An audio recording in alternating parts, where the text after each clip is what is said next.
Pada suatu masa, di negeri Daha dan Kuripan, hiduplah dua orang gadis cantik yang bernama Galuh Ajeng dan Galuh Chandra Kirana.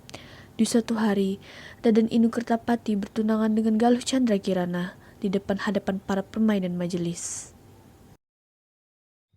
Galuh Chandra Kirana, pada hari ini kita akan bertukar cincin tanda pertunangan. Apakah engkau mau menerimaku sebagai calon pendampingmu? Ya, wahai Raden Inu Kertapati, aku mau menerimamu sebagai calon pendampingku dengan bermula dari pertukaran cincin tanda pertunangan ini. Setelah acara selesai, pada hari itu Galuh Ajeng tidak menghadiri pertunangan Chandra Kirana. Dan di hari selanjutnya, Galuh Ajeng mendapat kabar bahwa Galuh Chandra Kirana telah bertunangan dengan Raden Inu Kertapati. Mengapa kau tidak menghadiri ke pesta pertunangan aku, wahai Galuh Ajeng? Dan seandainya kau tahu bahwa saat itu aku berharap kau hadir dan alangkah sangat senangnya hatiku di saat Raden Inu melamarku. Ya, pada saat itu aku tak bisa hadir karena aku tak sanggup di saat kau telah bertunangan dengan kasih hatiku, wahai Chandra Kirana. Maafkan aku, saudaraku, tetapi aku sangat menginginkan dia.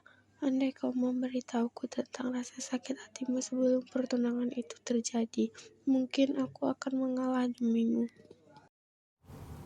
Di saat Galuh Ajeng melihat Galuh Chandra Kirana kegirangan, menangislah Galuh Ajeng tiada berhenti, setelah menangis dengan tangis yang sangat setiap petang dan pagi. Begitu senangnya kau anakku, bertunangan dengan orang pujaanmu. Iya, wahai ratu, dengan sangat hatiku senang saat ini. Aku tak menyangka ia mau bertunangan denganku. Aku turut senang atas kabar ini, anakku. Galuh Ajeng masih menangis, semakin hari semakin bertambah. Dan Padukaliku merasa tidak tega terhadap anaknya yang menangis dengan mata balut melihat bekas menangis. Dan sakitlah hatinya melihat perihal itu. Ada apa, Galuh Ajeng? Apa yang membuatmu menangis tiada henti seperti ini? Wahai Padukaliku, hatiku sangat teramat sakit melihat Chandra Kirana bertunangan dengan Raden Inu Kertapati. Sudahlah anakku, kau tak pantas menangis seperti ini. Aku berjanji akan membalaskan luka hatimu itu. Setelah Padukaliku melihat anaknya yang selalu menangis, Padukaliku pun menghadap ke bawah duli sang Baginda Nata.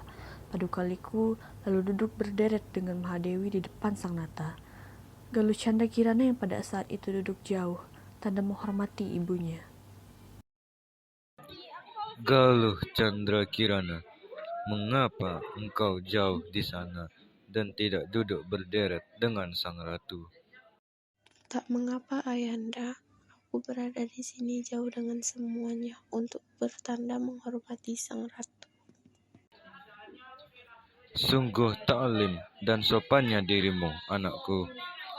Kalau begitu, maumu aku akan memaklumi. Selepas itu, Baginda Sang Nata memanggil Chandra Kirana untuk bersantap bersama. Terima kasih, Baginda. Aku teramat senang atas tawaranmu itu. Karena melihat hal itu, Galuh Ajeng dan Padukaliku bertambahlah sakit hatinya terhadap Galuh Chandra Kirana. Wahai Padukaliku, apa yang harus kita lakukan? Apa aku hanya bisa melihat itu dengan rela? Bantulah aku, Ibu. Semua ini sungguh tak adil bagiku.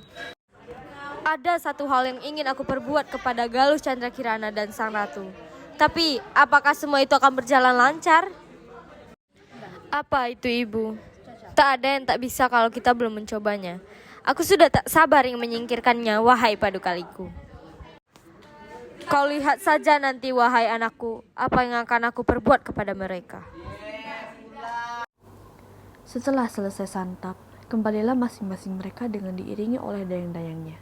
Setelah semua telah kembali, Padukaliku pun melancarkan rencananya dengan membuat tapai dibubuhi racun.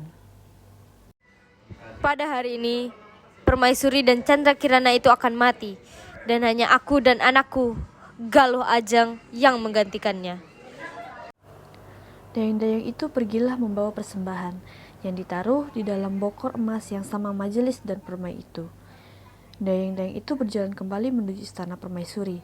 lalu dipersembahkannya dengan sifat yang manis seraya bersembah. Inilah persembahan Paduka Liku. yang tiada dengan sepertinya, yang diiringi dengan sembah sujud.